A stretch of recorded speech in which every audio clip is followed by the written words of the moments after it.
Hello, beautiful souls. I hope you're well. Today, I have the joy and honor to have with me a beautiful soul, Jade Lore. Jade Lore, for some of you, probably know her from who people who are interested in the galactic disclosure and galactic community, if you want, in lack of better term.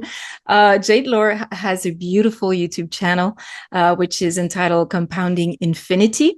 In that YouTube channel, she has done a lot of comparative work regarding disclosure information and also different reflections on the sovereignty, on discernment regarding the disclosure movement.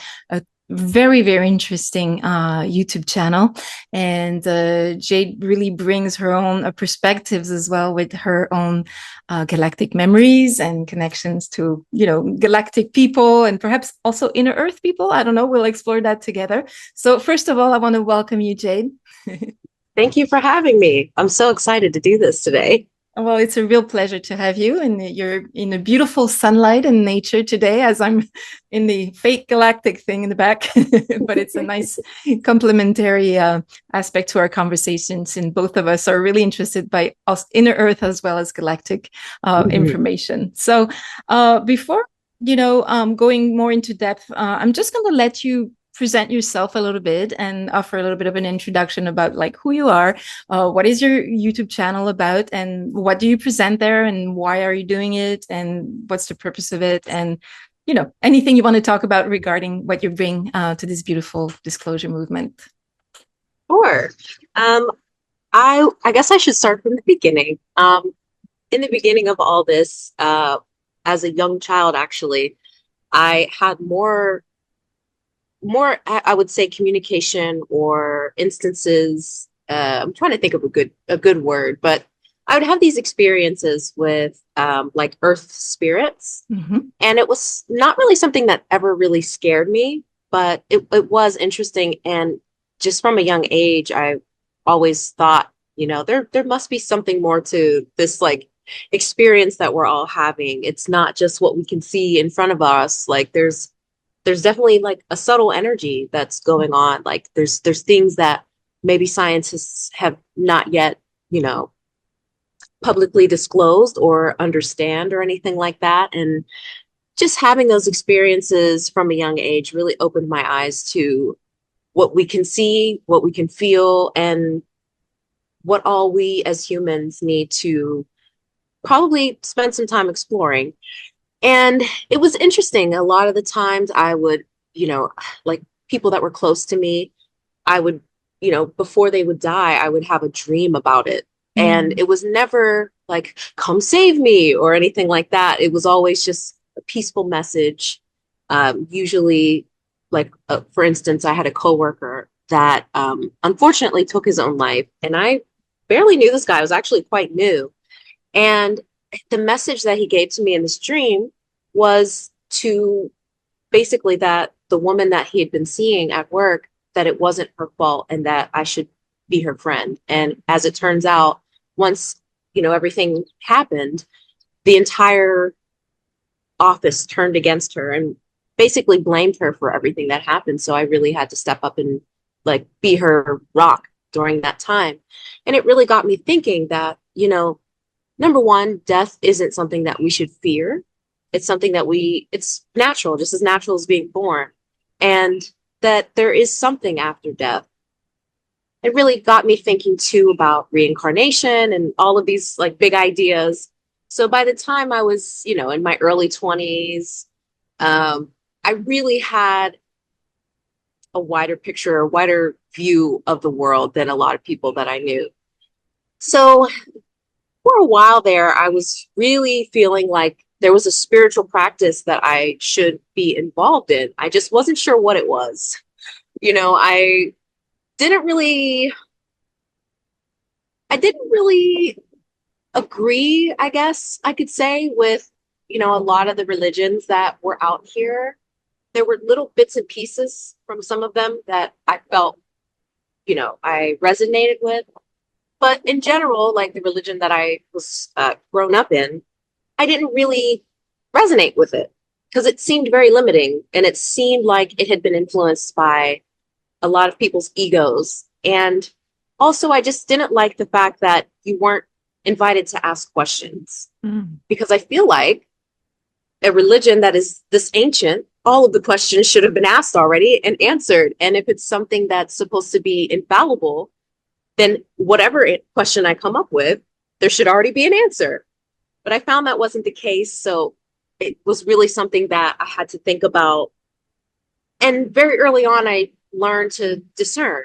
And I do have to thank my dad for that as well, because he was really the one that got me to just sit and think about it. And funnily enough, he's also the one that kind of established to me at a very, very young age that extraterrestrials are real. And it doesn't make sense that in this big, big, wide universe, most of which we cannot see, which brings me back to my involvement with spirits. We can't see them physically, but you can sense that they're there. How would it make sense that we are the only intelligent species out here? And I was really like, yeah, that makes sense. So our first imaginary friend was an extraterrestrial, a light being named EI. And we would play around and run around and do all of those things. And my dad's a big Star Trek fan, and Babylon 5 and Battlestar Galactica. So while I wasn't like specifically watching the shows, I knew of their existence. So it kind of, it was like a soft disclosure really for me as a child. So eventually I got around to maybe my mid-20s, and I was really starting to find my way spiritually.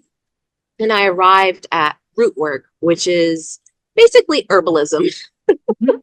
And I have to thank my dad for that as well, because he always told me, the planet has everything that we need. The plants are here. They evolved with us. If you have an ailment, you should check and see if there's a plant that could help it before you go and, get a pill off of the, drugstore counter that has all these bad side effects on the back. Beautiful wisdom coming from him. Right. I agree. And it was kind of funny because my dad approached plants in that way, and my mom just has a green thumb. So those two things kind of came together for me and kind of informed my spirituality in a way too. I really feel like plants have a spirit, maybe not like ours, but there's like a latent energy that is inside. I don't know what that is. There's like a latent energy. Oh, airplane. A latent energy within plants that, give them a purpose and a direction. And I feel like the relationship between the plant and human body is a very symbiotic relationship, and that more people should take advantage of it. So in doing that, I was really drawn to the Egyptian pantheon. And I know that's kind of a weird segue, but I don't know. I kind of tend to follow these things that really pique my interest. I can't say that I'm the expert on Egyptology or anything like that. I really think that takes a lot of time to sit down and really dig your teeth into, because there's so much there. But it was interesting observing, these practices and the writings and everything. I personally always felt like, I don't think that there was actually a man walking around with an ibis head. It really seems like these are extraterrestrials or ancient astronauts that were here imparting knowledge upon us. Yeah. And I really think that, the use of these animal representations was really to help us at the stage of evolution that we were at, to understand more of the message of what they were saying versus this is exactly what this being looked like. So I'm wearing my Tehuti pen today because beautiful. He's my favorite. And yeah, so it was very interesting. But, as funny as that sounds with, I think these are ancient astronauts, my dad and I having this extraterrestrial, imaginary friend, I never really actually gave it any much more thought, like extraterrestrials. I was more interested in spirituality, plants, all of that. But I noticed after a while that it was harder and harder for me to connect with, these earth spirits. Like it seemed like we were kind of out of touch, like we weren't on the same wavelength anymore. And the universe has a funny way of putting people in your life. I met a couple of shamans, new age shamans, like younger people and everything, which I think is really fun. And one of them just blatantly one day was like, girl, you're a shaman. What are you doing? Like, you need to start going on shamanic journeys. And I was like, what's that? Yeah. So she had to tell me about, you know, the drumming and the meditation practice. And I really thought that was interesting because I had this, you know, very narrow view of what a shaman was. Like, you had to live amongst nature. You couldn't have electricity. You couldn't have a phone. And I was like, well, why? Why not? You know, we're all humans. We're all, you know, I feel like the practice doesn't die just because you have a television.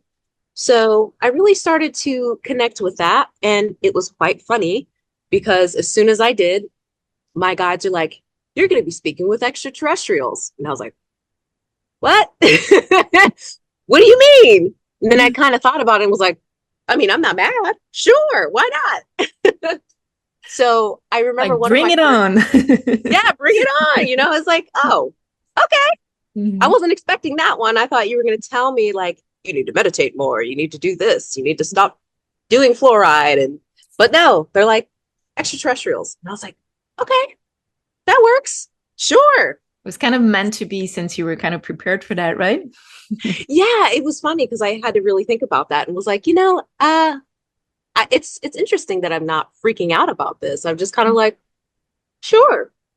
So it was funny. Like one of my first interactions on a shamanic journey, I just kind of let go and let my spirits kind of find its way, basically for my highest good. What do I need to see? What do I need to learn?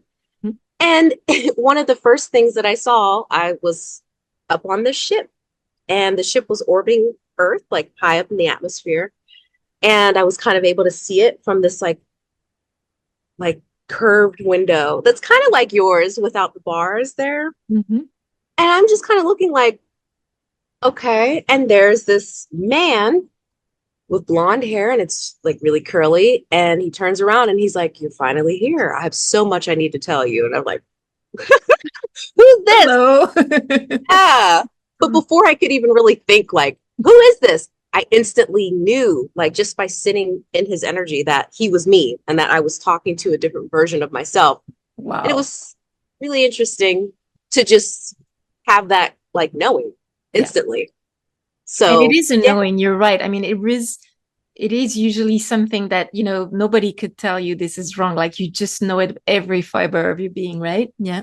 Right. It's fascinating because, you know, when you're in the shamanic state, like the trance state or whatever you call it, a lot of, I guess you could assign it to the ego, but a lot of the self-doubt, a lot of the, oh, well, I can't see him physically. So, you know, all of that kind of just dissipates and you're really left to sit with yourself and really you're in tune with your inner knowing, you know, the soul. Yes. So I thought that was interesting. Wow, what a wonderful first experience of the, you know, with the Galactics and, you know, were you just for the sake of like, were you aware of like Elena's material, for example, at the time? Like, was that resonating with some sort of reference, or was it like, okay, I'm seeing an ET right now. What is that one guy? You know, like, how is that for you in terms of? So it was funny at first. I saw him and I was like, okay, well, you're definitely not human because his eyes were wider and they were slightly slanted. Yeah. And just there was an uncanny feature. I don't want to say uncanny like in a weird way, but it was just very non-human. I could tell that, you know, very similar because you're humanoid, but you know, I just kind of knew like this, your energy doesn't feel like, I don't want to say in tune with Gaia, but it doesn't feel like you're from here. It feels like you have, like your soul is, I don't want to say synced up because that sounds like really robotic, but it seems like your soul is more in tune with another planet. Yeah. So and that ET frequency, it doesn't lie. Like it's really exactly different. Yeah. Right. So it was interesting. And then it was funny because the first things he started to do, because I was able to kind of hear him the more and more I would see him, was you need to get on TikTok. And I'm like, TikTok? That's a dancing app for kids. Like, what am I doing? I'm almost 30 years old. What am I going to do on TikTok? He's like, just trust me, get on TikTok. I was like, okay, I'll get on TikTok. I got on there. I started to realize like the algorithm kind of shapes itself to what you want to see. So I was interacting with, more spiritual topics, and a video pops up, and it's someone going over the Akara, I think, or the Akari, the mantis from the Sombrero galaxy. And he's like talking about this being. And I was like, oh my God, that's so fascinating. And I'm like, my brain starts working, and I'm like, we have insects that look like that here. Mm-hmm. And, in nature, you find repetition, and how amazing of a concept that something similar here could evolve maybe millions and millions of years somewhere else in a similar way and be enlightened, like a conscious being. That's insane. Like, and it really resonated just seeing that. And then he held up the book, and he was like, and this is from a gift from the stars. And as soon as he held it up, I hear Kay go, get that book. And I was like, Okay. So I got the book.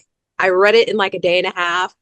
I was just like, wow, this book is amazing. Like, I feel like I've collected a key, like something that felt so right that I needed to have.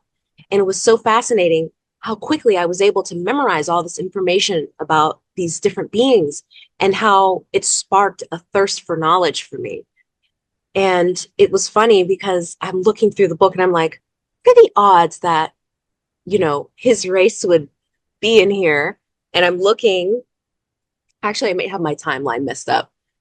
I think my guides told me to get the book before I saw Kayline, Kay. I usually don't tell anybody his name because, people can get a little crazy out here. But yeah, I think I had the book. Yes, I had the book before. It was so long ago. My brain gets all messed up. But yeah, I had the book already when I actually, saw him. But it kind of, worked out because I was like, I wonder what kind of starseed I am. Mm-hmm. And I'm looking through this book because my friend was the one that brought up like the term starseed. I'd never heard before. But when she explained the concept, I was like, oh, that makes a lot of sense, actually. Yeah. Like, with all these planets and stars out here, like, of course, some of us would be born elsewhere, especially since I believe in reincarnation. Anywho, I may sound like I'm rambling because I'm talking really fast. No, you're not. No, not at all. It's fascinating to see your journey. Yeah, I just got it's so hard to keep up with my timelines because I've just seen so much like on these shamanic journeys. And I just have always had a bad like sense of time anyway. Yeah, and also shamanic journey, because I do them as well. I find that it brings you into sort of an eternal, not eternal. I'm trying to find the right word. A kind of a timeless space, time, whatever thing where there's not so much of that before and after thing going on, right? It's like the way time really is, which is anyway. So I know what you mean. Yeah.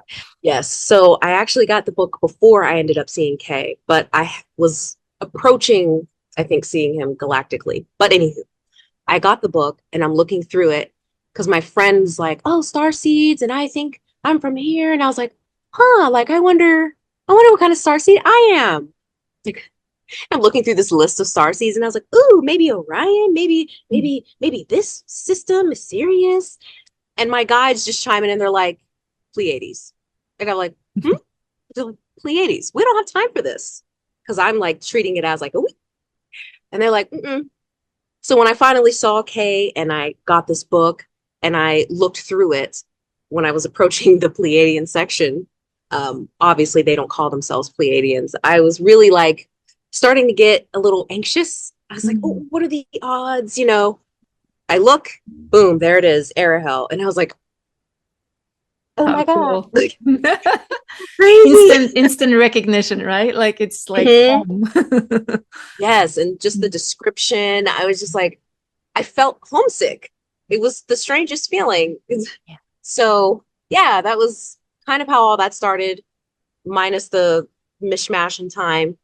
Because yeah, like you said, the more you connect, the more journeys you do, the less time appears as linear. It almost seems like a bubble, and you can kind of approach it from multiple points.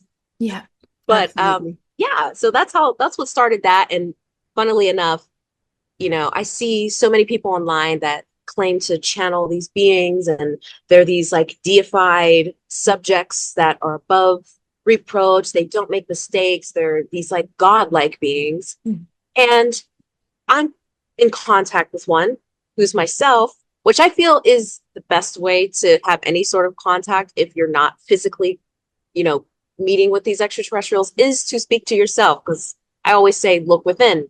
You know what I mean? Oh yeah. Anywho, he's just giving me book recommendations. The whole time it's just get that book, watch this show. Ooh, did you make a connection there? That's interesting.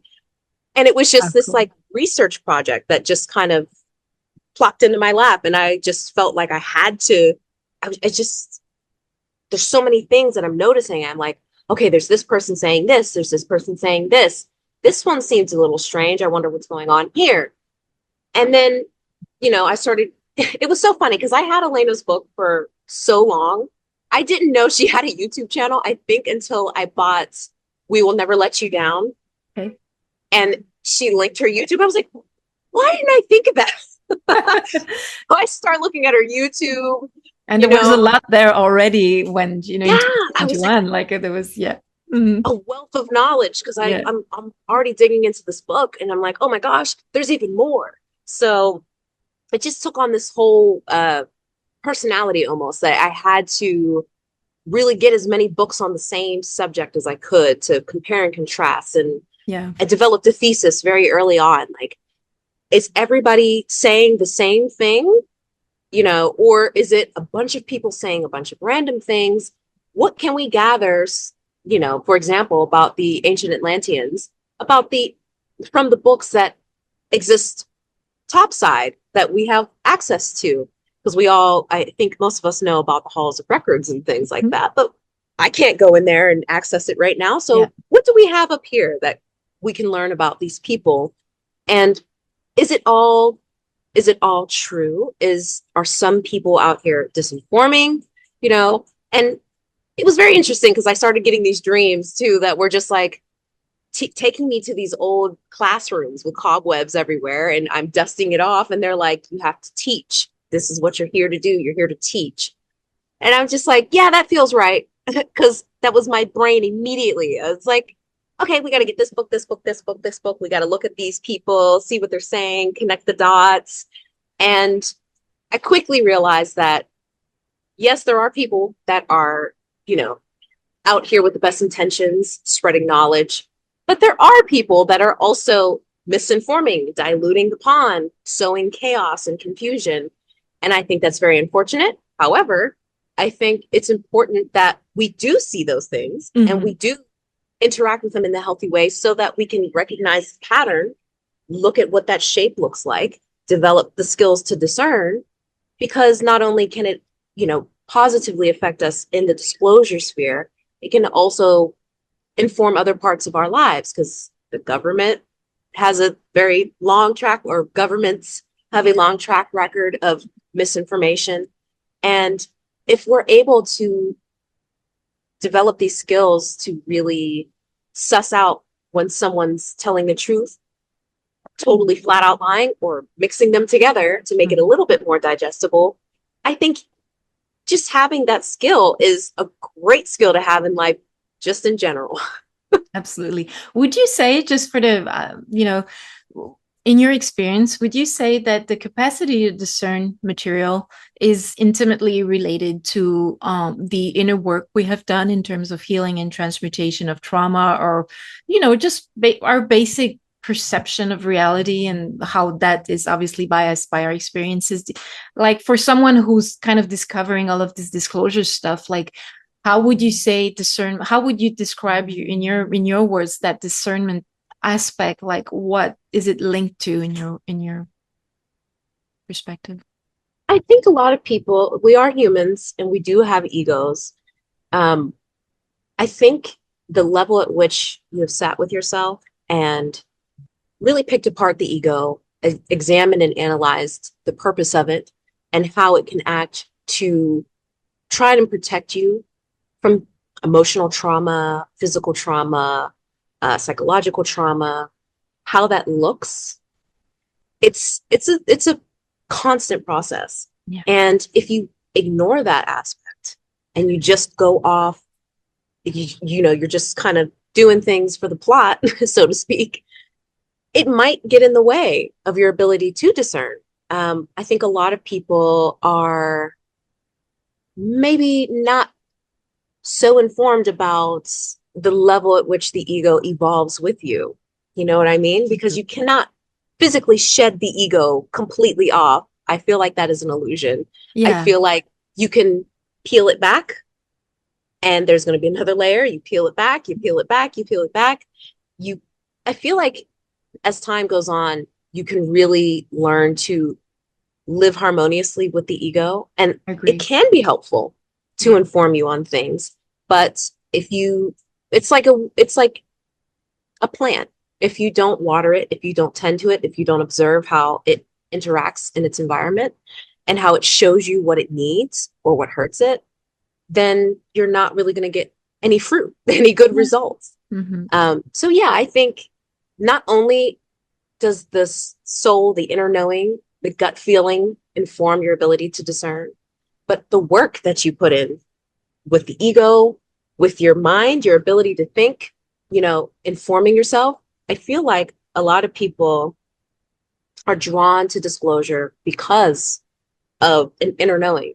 Mm-hmm. However, we are dealing with other humans, we are dealing with imperfect beings, and we need to be able to sit with ourselves, do the work, dedicate the time to thinking objectively about these things that we're hearing all over the place, especially with the internet, because now it's easy. Anybody can get on the phone, record a video, post it, get millions of likes and views, and then somehow that person's whatever they're saying becomes law for some people. You know what I mean? Yeah. Without any discernment. I feel like a lot of people want someone to do their thinking for them because it's easier that way. And I feel Absolutely. that way about religions sometimes as well. Mhm.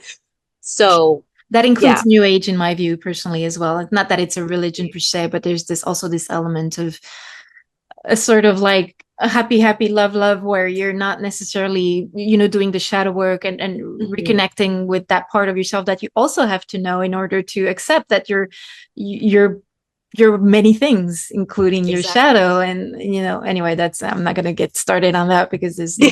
But yeah, I agree with you that it's definitely an inner journey first. It should be an inner Mm, journey first of all, and then you absolutely. open yourself to others and other information. But when you're really centered within, it's easier to keep track of Mm, what's happening and if it makes sense. So yeah. absolutely. Because I feel like you can only really meet someone as deeply as you've met yourself.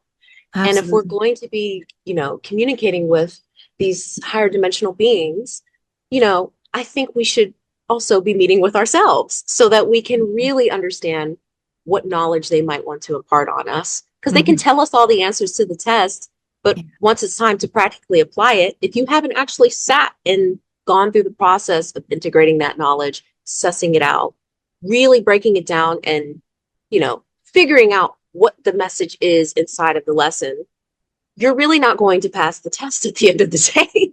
Absolutely. Yeah. That's my opinion on that one. No, I absolutely agree with you. And after being in that disclosure movement for the last 5 years, seeing everything, people come and go, and this information, and there's a people who kind of stay there, and it seems like a constant because there is some sort of, I don't know, within we kind of feel that there's something that resonates with truth, or something that resonates, not only just because we take for granted someone we like is saying, but because it is a resonance to our own experience, like you said, with the shamanic journeys, which I've also done. It's like my shamanic journeys have given me the opportunity to not to test, but like, for example, I'm using the example of Elena, but it could be also Alex Collier or other speakers. It's not just Elena, but it gives me an opportunity to test like that information. Like, does it resonate with what I've been experiencing? And it's it's relating this to us as well. It's not just like taking for granted anything. And,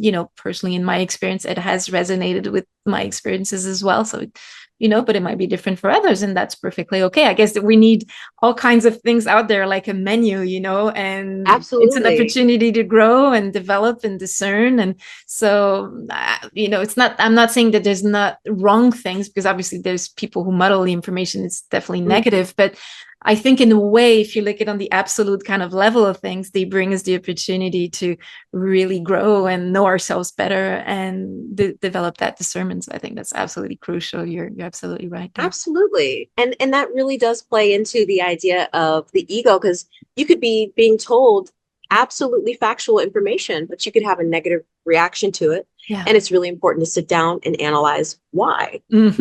It will really bring out aspects of yourself and your shadow and the ego that will benefit you later to understand. Because if you understand yourself very well, I feel like you just will have an easier time in life in general. And you have to be real about yourself, because I've had egoic responses to things, and nobody is above. We're all human, and that's a beautiful thing. Nobody's above, having a negative reaction to something that just doesn't sit right with them. But to progress, you really have to sit and unpack that and be realistic. Be realistic about attracted to your beautiful pendant.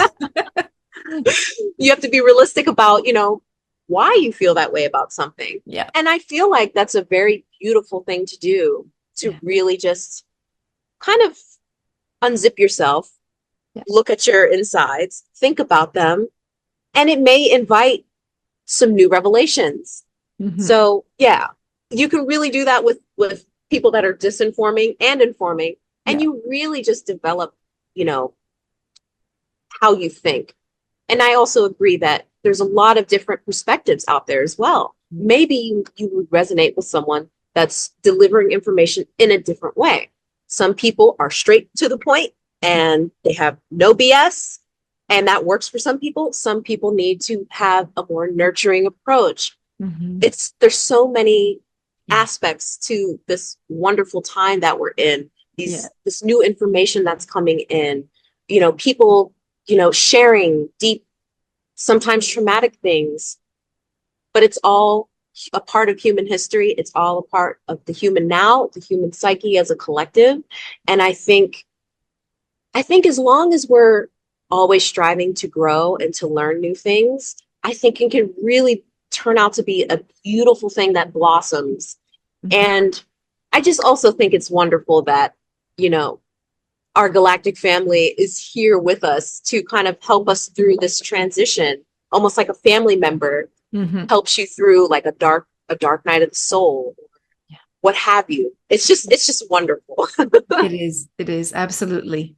And we could talk about that topic for like hours, because I personally, I hold this topic at heart, this whole question of going within and doing the discernment work, because it's beyond any fact that we'll talk about in this interview. I mean, deep down, what really matters is like how we do grow within, and how, especially in those times, is how we develop that discernment, that sovereignty, that inner journey. So, I think we're both on the same page regarding the importance of that topic. So, but I want to go back a little bit to you. Sure. Because, it's your story today that we're really focusing upon. Before we get a little bit more into your channel, and I would like to talk about a little bit more about your, what your videos are about. If you will describe a little bit more about, what type of videos you share, because I think it's really important people to know what it is about. This way they will definitely have the joy of exploring it.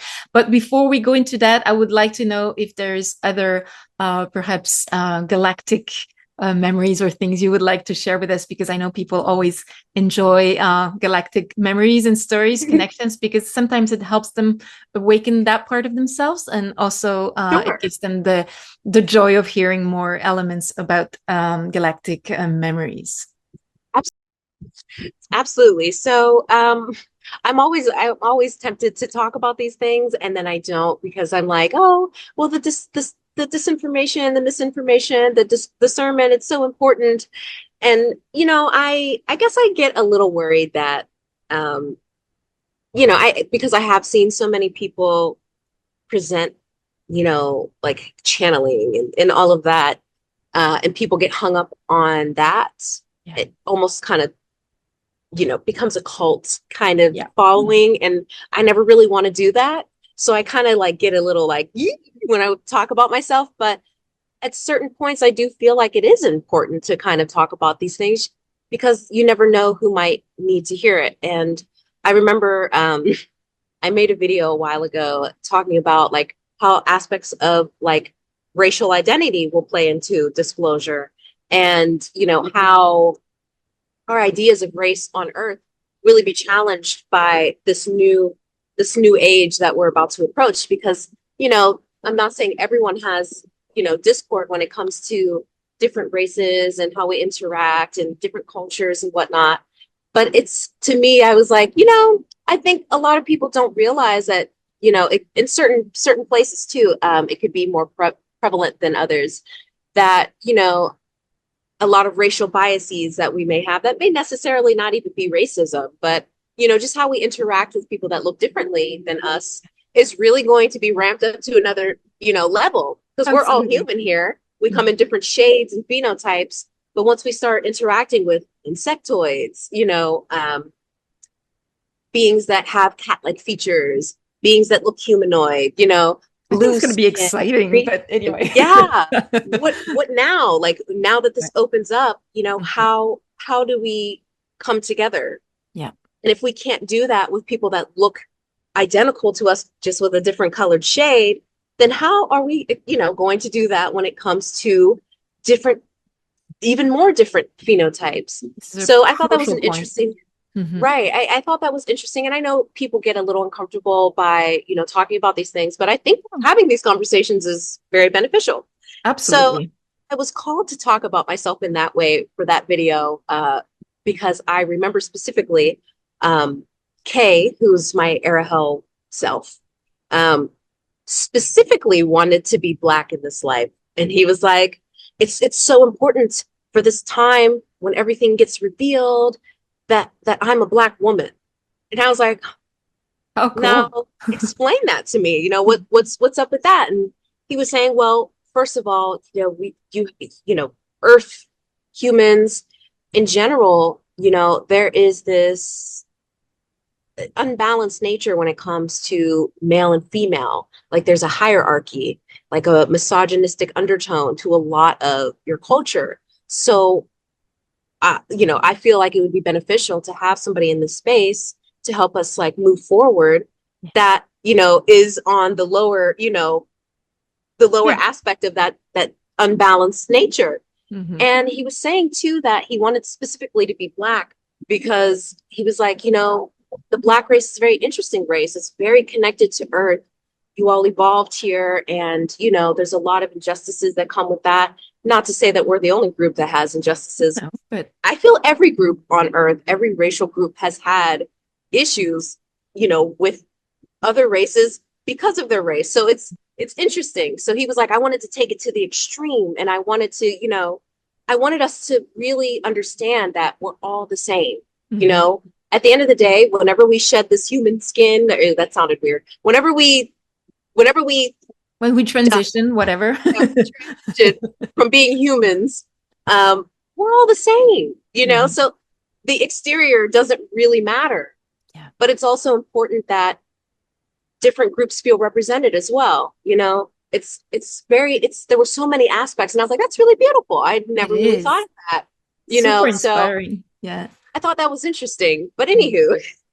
No, I think you bring a beautiful aspect, I remember when I had my interview with Ina, she also brought that aspect, which, sometimes we don't always reflect on it, we don't think about it sometimes, but you bring a really, really important point where, and I think it was a similar situation as well for her, where her Errahel Nordic type male self was, so I think both of your experiences are really inspiring in that way, because they bring that desire from our galactic brothers and sisters to experience, first of all, the diversity of the richness and beautiful richness on Terra, but like this experience these elements and also open our minds and our hearts to all these issues or situations. I think Absolutely. it's wonderful. Yeah.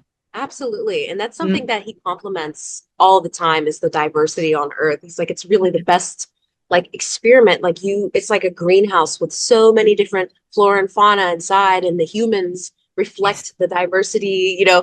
He's a big fan of Earth. Oh, that's beautiful.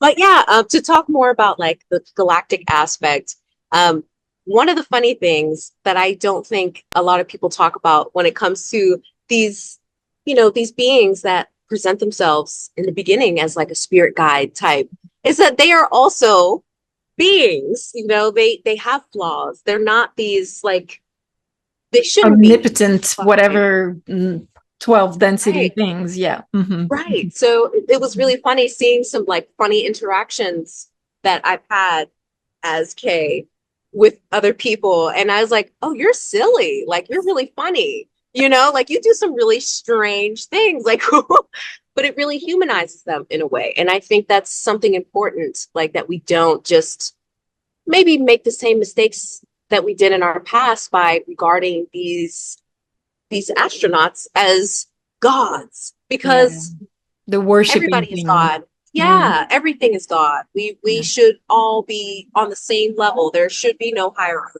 at all. absolutely. But yeah, that's probably like boring. So I don't know if you have any specific questions. No, it's not boring at all. I like that you bring that element of like the fact that those are real people. And, I think a Mm-hmm. lot of people are, especially again in the New Age communities, really like this beings of light and love. Okay, obviously there are some higher frequency or higher density beings which are perhaps decorporated or whatever, they have a different way of interacting physically. But I mean, hell are definitely 5D normal people like you and me, just bigger eyes and, Mm-hmm. and they probably act silly or do and I think it's a really beautiful reminder of our humanity like as species Mm-hmm. and how we should like you say stop any kind of worshiping. um I'm hesitating between and asking you a question regarding your more of your galactic memories, but also because it touches upon your YouTube channel, which I want to explore a bit more now for the rest of our interview. So I think you can perhaps mention in there as well some of your some of the videos where you have shared some of your galactic memories as well. So I think you could you know um, Sure. and I will invite people to definitely explore your beautiful channel, and there they will find your perhaps more in detail some of your galactic memories per se. But let's delve a little bit more about the channel. What brought you to start that channel? What it's all about? What type of videos have you done? What type of comparative studies, if you want, you've done with different people's material? So the floor is yours on that. Sure. Um, I kind of tried to take a linear approach to the kind of the subjects that I covered. So I really wanted to cover the seedings. I started off with The Only Planet of Choice by Phyllis Schlemmer, and I thought it was very interesting. It went, very in depth, and it felt to me like, this was very it felt perfect for the time because that book was published in 1994. That's when I was born. So I'm like, disclosure looked a little different. Yeah. A lot of questions weren't answered and they said like, oh, well, this is a question that we can answer, just not now, a little bit later. Yeah. So it was interesting when Elena came out with her book, The Cedars. I was like, is this the book that comes out later that kind of fills in the Wow. gaps that, Yeah. maybe this book has? So it was really interesting reading both of them, seeing and comparing and contrasting, what's there, Mm-hmm. what is this overall picture? Who are the Cedars? What is this ancient Earth history that, we don't acknowledge? And Mm-hmm. then after that, I wanted to get more into Atlantis because in Lemuria, there's so much information there. And then eventually move onto the She and Talos and all those, like, inner Earth type of things, Agartha, and all of that. Mm-hmm. But, I took a break, so I didn't really get to go that far yet. Um, but yeah, it was interesting because in terms of inner Earth, when I do meditations, I always get invited to go there and meditate. And I'm like, I forget all the time to do it. And that's just like, oh yeah, I did get invited to do that. there was a point where I did go and I was in, it almost looked like a limestone pyramid, like how our pyramids used to look. And they had these shelves like that were kind of low to the ground, possibly because you're supposed to sit and meditate. So if you needed to grab something, there you could grab it. But it was a very inviting, very like light energy. And it was very interesting because they still seemed very similar to us. In fact, perhaps these are the people that we should be making contact with first, since they are residing on the same planet as us. That would make You know, sense. it's like we have extraterrestrials, we have intraterrestrials, and it's almost like a funny poetic way of being like, yeah, go within first, within yourself, yes, but also within your own planet. Totally agree with you. It's true that we tend to be really fascinated as starseeds with the galactic sphere, while, in Earth is so rich. Hmm. And yeah, absolutely agree with you. Right. And yeah, it's just that was very interesting to me. It always makes me wonder, like, I wonder if I've incarnated, as a she before or an ancient Atlantean.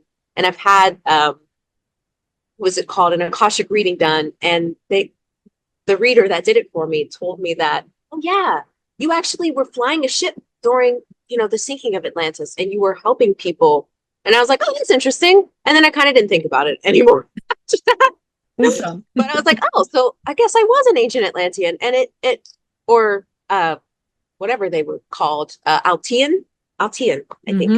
Mm-hmm. And just thinking about the colonies that existed on Earth is it's just very interesting to me, and I feel like this is going to be a lifelong journey of pulling all this information out of here, and then the like librarian in my brain wants to be like, I know what you mean. imagine if we get access to like the halls of records and how we can compare and contrast the information we have up here with the information down there. It's just Total bliss and passion of like comparing information. And I know exactly. Yeah.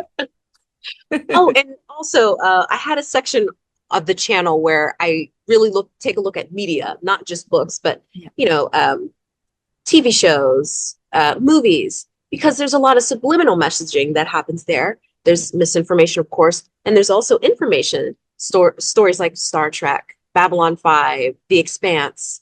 It's so interesting to look at these things, and it really makes me think.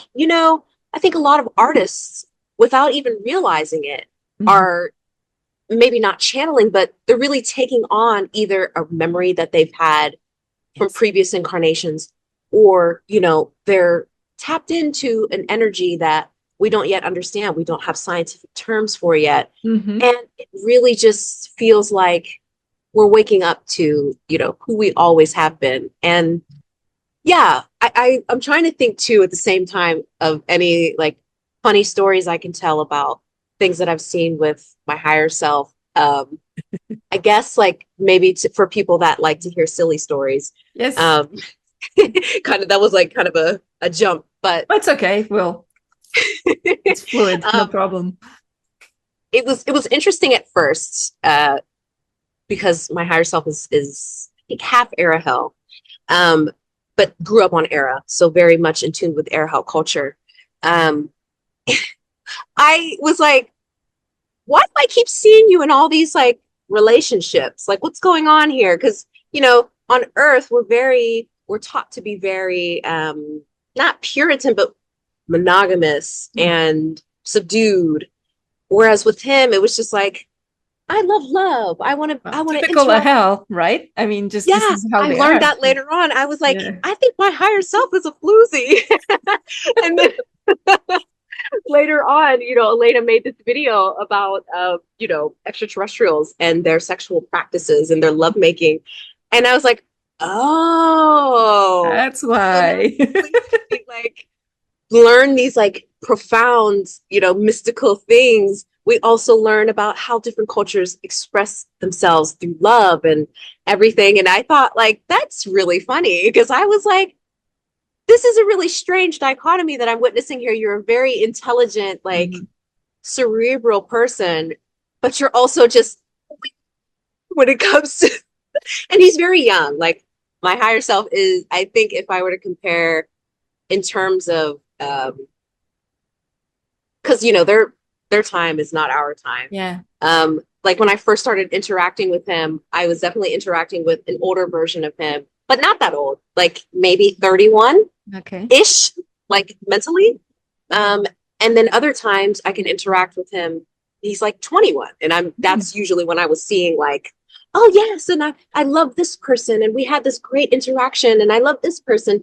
And it seemed like as he got older, it was A okay, I little have bit my more wife. Yeah, maturation going on. very interesting. Also, seeing the skies on the different planets that he's been to, because he has a very anthropological, he's an anthropologist, and I think he's also an engineer. He tried to be a pilot at one point for the Federation because he really wanted to be, I want to Wow. help fight the sea car and I want to be in the Federation. I want to do this. He was not very good at that. So we ended up being engineers, and then we took on this anthropology study, learning different Mm. cultures galactically and everything. And then Earth became a passion project. Um, Fascinating.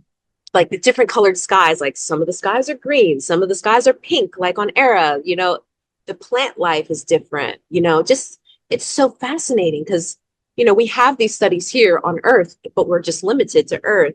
And when Yeah. you start to branch out and you get to witness these things through your higher self of them exploring different cultures, looking at these different extraterrestrials, looking at their biosphere, their sky, their stars, it's so beautiful. It's so fascinating. Wow. Like You're so I lucky to actually have those visions. My dream when we have first contact is to become an ethnologist. I want to go back to space and do ethnology. So like every time, you get your visions of these worlds, it's like you're already preparing kind of yourself as well to like these new worlds that we might either visit or see in yeah, visions or so it's so fascinating. it's such Wow. a treat. Like I feel Yeah. very lucky to be able to see these things. And Hmm. it's definitely a skill that you have to build over time. I've been at it for maybe 2 or 3 years. Yeah. Like everything starts off kind of blurry, but as you continue to connect and use your discernment, of course, and you begin to see more, your vision becomes clearer. And I've Yeah. noticed even with seeing the physical features of my higher self, it, at first it was very blurry, and I kind of had to, like when I would draw or paint him, I would have to be like, okay, what does his nose look like again? Oh yeah, Hmm. yeah, he has a very aquiline nose, which doesn't even seem like an Errahel feature. So is he mixed? There's so many Yeah. Yeah. questions. He has this curly blonde hair. He's tall. He has this specific build. It's almost like a study, like the artistic aspect as well as Yeah. the more informational aspect that goes along with it.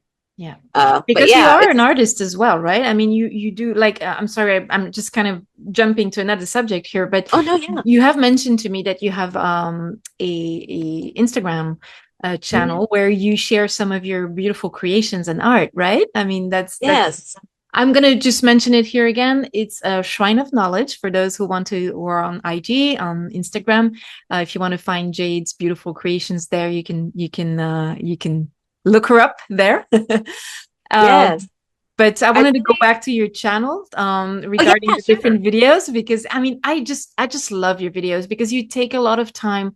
I mean, it's not just like something you just like, improvise in 5 minutes. I mean, I'm sure it was taking a long time to do each of your videos, right? I mean, they're Yes. full jewels. Like the editing is amazing, the choice of images, the text, everything is beautiful, beautiful creations that you do and very sourced material and everything is it's beautifully done. It's really professional kind of research or ethnological research or comparative research, depending on who you call it. It's amazing. Could you give us just a few examples of the comparative work you've done, like between which books or which films, just to give a little bit of a taste to people? Sure. I'll talk about one of my favorite subjects, and that's the arcs. Yeah. Um, I was really, really drawn to that. Just okay. I got to start from the beginning because I can be all over the place. It's okay. So You're I had multidimensional. yes, and I just tend to ramble, and that's why I have to have a script with my videos because I will ramble and ramble, It's and I'll okay. never get It's to the point. it's super Anywho, interesting. So with the arcs, it was very, very, very, very fascinating. My first experience actually with the arcs, and I guess this is a personal story that turns into how it evolved onto my channel. Um, so I knew very vaguely of the arcs. Um, it was, I think I heard about it in passing, probably from Elena. I have to think back. It's been years, but I knew of him vaguely. Like I knew there was something under, the Great Pyramid, and I knew there were other interesting things going on, but it wasn't really something that I was focused on. And I used to do shamanic journeys every day, especially during the pandemic, because I didn't have a job. I was very fascinated about these things. So I would do these journeys and I would just try to see what I see. I never really had an objective. Basically, the objective was I need to see what's in my highest good. And usually it ended up becoming a research project. Yeah. So I remember one day in particular, I just felt very called to do a shamanic journey. And I was on the phone with a friend. And I'm like, I feel like I need to do a journey, but I'm having a really good conversation with you right now. And she's like, well, girl, I think you should probably do that then. And I'm like, well, can we just talk for like maybe an hour more and then I'll go? And she's like, I'm hanging up now. And I'm like, okay, dang. So, I do the shamanic journey. And it is this like really profound experience. I think this is the same friend that actually told me that, let me make sure I'm getting my time right. Linear time. Okay. I'm pretty sure she received a message on my behalf because I was so laser focused on, okay, I gotta study the cedars. I gotta connect this to Atlantis. I gotta do this. Like, I have to do all my research for this next video. And she was saying, she was actually not into galactic stuff at all. She was like, my friends kind of joked around and called me the alien shaman because that's all I was able to really pick up on. They're like, yeah, that's all you, girl. We're going to stick with our earth spirits. And I was like, that's fine. But she picked up on a message for me. And I totally understand why they sent it to her as like external validation, but also because I was not paying attention at the time. She's like, I think that you need to do a journey. They're telling me like somebody from the Federation, I don't know, they gave a badge number. They said that you need to do this journey on Friday at this time. And I'm like, well, I want to know what it is now. And we're talking, and I'm like, no, but, so I hang up with her and I'm just like, let's just do it. Let's just see what it is. I know you told me I'm supposed to wait until Friday, but we're going to do it now because time isn't real and I'm nosy. So I do the shamanic journey and it is very intense, very profound. I remember I always start on the ship. I'm not sure what ship it is. I just know it's a ship that is in the Earth's atmosphere, and my higher self works there, and he has a quarters there. Yeah. And usually when I don't know if it's remote viewing, the terms, whatever, I feel like I appear as an orb, and I kind of float around him for a while. He mentally centers himself, and then we do an integration where we both, are inhabiting the same envelope psychically. And I can see through his eyes, and he'll always hold up his hands and do this so that I can kind of become grounded and know, okay, I'm seeing what he wants me to see or seeing what he's seeing.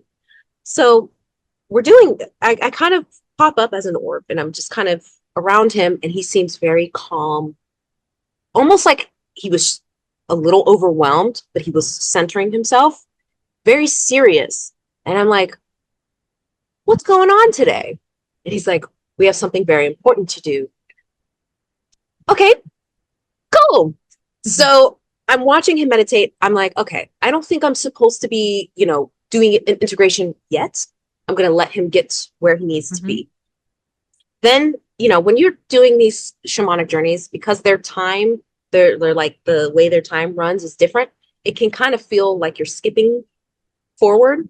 Yeah. So we kind of do a skip. He was in his quarters in the beginning, and then we were in this room, and there were two other guys that must have been the same race as him because they had the same kind of blonde hair. They were all wearing the same kind of uniform. And I saw that he had a pin or some sort of emblem that reminded me of Star Trek. And there's also another guy that is their superior officer, I suppose. And he's almost like at this like tiny kind of desk podium thing, and he's standing there and he's explaining what they're about to do. And I'm like, I'm not paying attention to what he's saying because I'm just like, whatever. Mm-hmm. But I see this emblem on his like uniform, and I'm like looking at it, and I'm like, oh my God, it's just like Star Trek. And the guy that is the man that's presenting this, he's like, you need to focus. And I'm like, oh, I didn't know that you guys were aware of me. Mm-hmm. So finally, I see that Kay is kind of sitting alone in this like small-ish room. And the other two guys or three guys that were with him are down this hallway, and they're like kind of walking past the hallway, and he's still centering himself.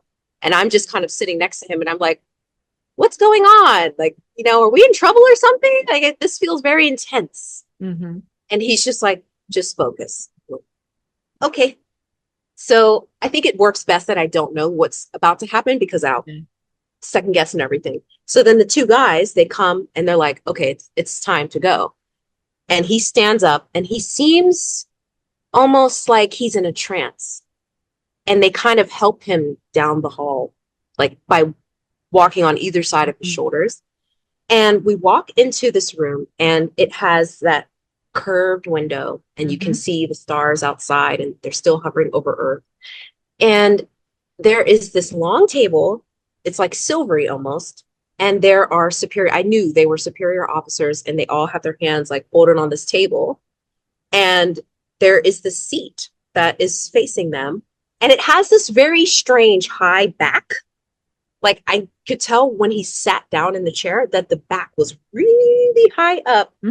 And I was like, well, that's odd. What's the functionality of this chair? And why is it the only one like this in this room?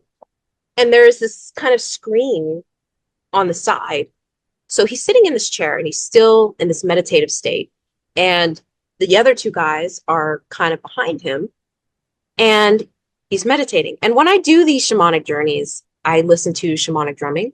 But usually once I've integrated with my higher self, I don't hear them anymore, even though they're blasting in my ears on Earth. So I'm sitting here, I'm watching, I'm like, this is really scary. Like, what is going on here? And the superior officer looks directly at me as an orb or whatever I am. And he's like, you need to get deeper into your trance state. Okay. So I kind of turn and I like focus, and I start hearing the drums again. And then I get deeper into this meditation. And then I kind of turn my awareness to Kay, and he's sitting in this seat like this. And I see him kind of go like that. And I was like, yeah, has he lost consciousness? Is he? Yeah. Yeah, it was weird. So we integrate, and all of a sudden we're both, it felt like we weren't in his physical envelope anymore. It was like he was integrating out and I was integrating, and we were like this in this, like, I don't know, like non-tangible, I don't know. It was almost like he was doing a shamanic journey and I was doing a shamanic journey at the same time when we did one of these. So we're like hovering above Earth. And of course it's North America. And I'm looking down and I'm like, whoa, this is so cool. I've actually never been in a plane at this time before. So I'm just looking down like, oh my gosh, there's my state there. There's Texas there, and I hear the superior officers in our ear, and they're like, go to Egypt. And I'm like, Egypt, you guys are trusting me I've never been in a plane. I've never left the United States at this point besides Canada. You guys are trusting me to do this. And they're like, focus. I'm like, okay. So I just want to say we have about 10 minutes left. So just okay, sure. Yeah. Mm-hmm. So we go over there, and I see this amazing pyramid. And at my time, because I'm like in Eastern Standard Time, it's like dark. Over there, it's the sun's like almost looks like it's. I was like, oh my gosh, the sun's still out. And then I was like, of course it is. I see this the pyramid, and I'm like, oh my gosh, maybe this is going to be like Indiana Jones, and they want me to go inside and find a scroll or something. And they're like, go down. And I'm like, down? So I just bring myself down. I sink into the sand, and I there's layers and layers, and I go, and it seems like these rooms are carved out of, I don't know if it's sandstone, it's this tan rock. And it's like they carved these like entrances and hallways and things out of it. And I could tell that there is something in this room that we're in. And I have I'm going like this, like not trying to look at it. And I'm like, I'm really overwhelmed right now. I don't want to see it. I don't want to know. And my higher self is like, I'll look for both of us. Just let's continue. Don't be afraid. And I'm like, okay. So we enter whatever this thing is. And as soon as we get inside of it, it looks like a ship. Because I've been inside of one of these like small, it's like a smaller ship. Yeah. I've been inside of one of these before and it felt the same. And then we turn to my left and there is this like jukebox looking thing. That's like the best way I can describe it. And instinctively, I just reach out and I put my hand on it. And this like Egyptian, like hieroglyphs and things like that start scrolling down the screen and it starts glowing green. And I'm like, okay, this is weird. And then I hear this superior officer say, like, send us, like, beam it up, I guess. And so I kind of do one of these and I see this screen that was sitting next to him on this, like in this chair. It almost looked like the Matrix, like green, you know, all of that. And I was like, what?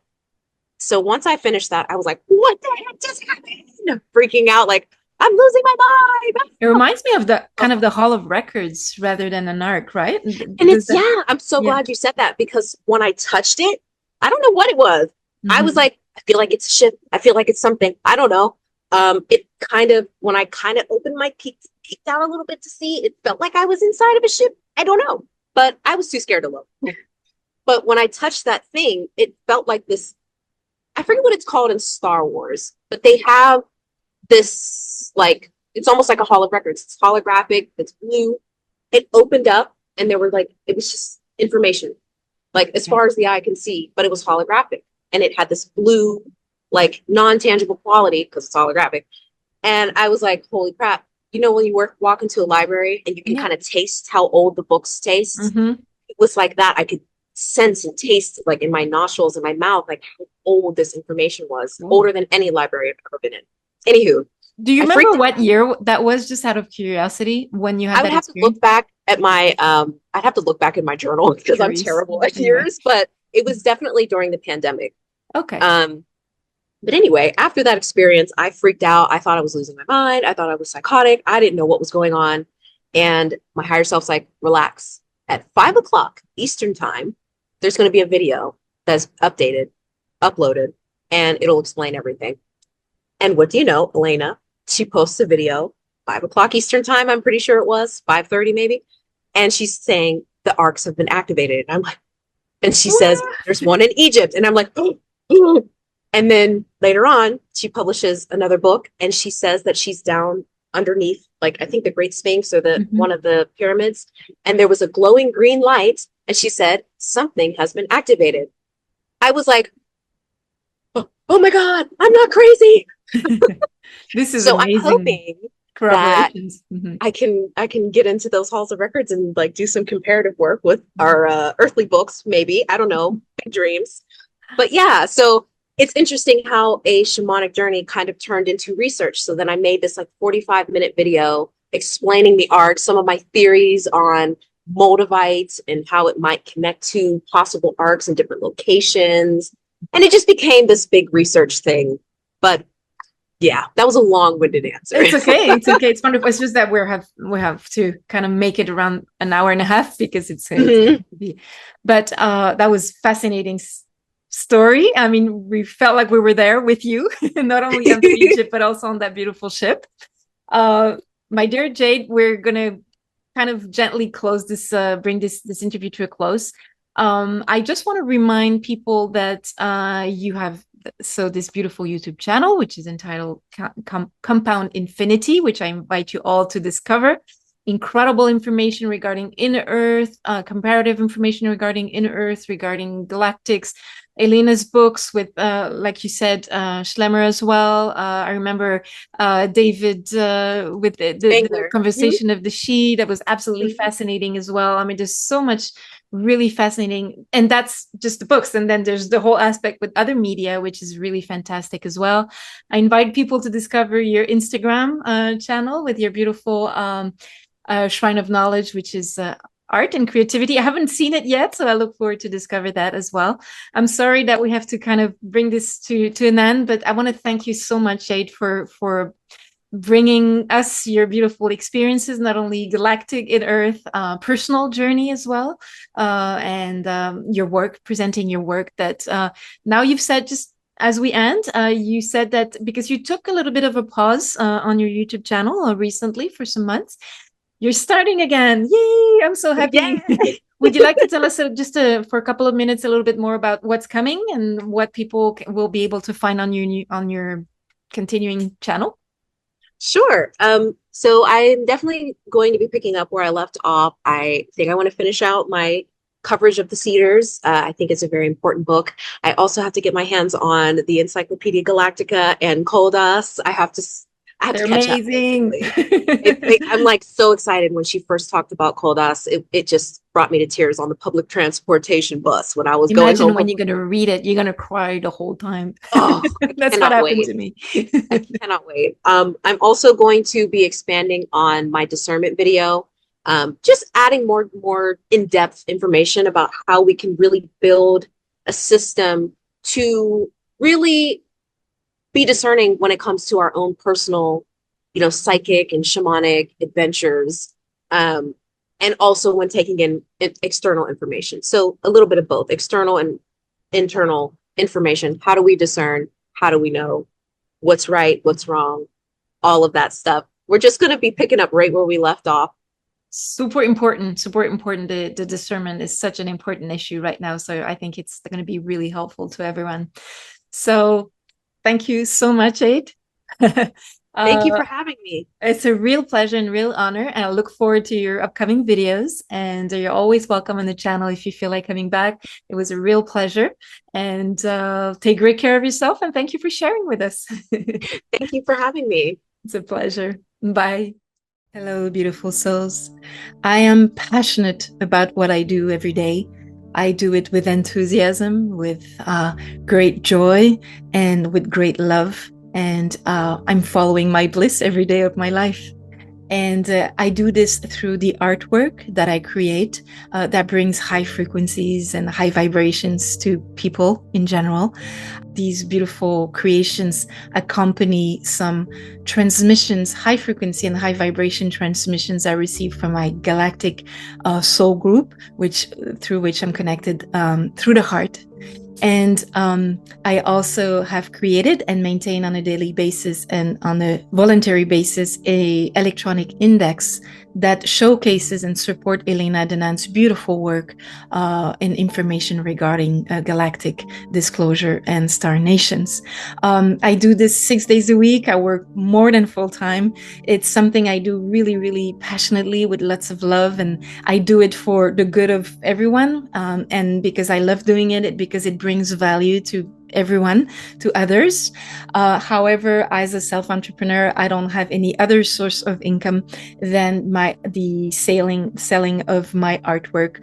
So if you find that what I create, what I offer to you, often for free with the videos and with the Elena Danaan's index, which is also for free, if you find that this brings value to you and you wish to support my work, and I have no expectations and only gratitude if you choose to support me in any way, there's two options to do that. Either you can purchase some of my artwork through my boutique at abigaëllerichard.com/art shop. Or you can also offer a donation through PayPal. There's a button on my website at abigaëllerichard.com. If you wish to do so, there's also a PayPal button on Elena Danaan's index. And that's a way to support my work because I have no time to have any other exterior job. This is my my artwork and donations are my only income. And so if you wish to do that, again, I have no expectations, and it's just simply I will be in gratitude for this beautiful exchange of energy. In a way we offer each other mutually this form of love through an amount of money. And so thank you very much in advance if you wish to support my work. Take great care of yourself. Bye.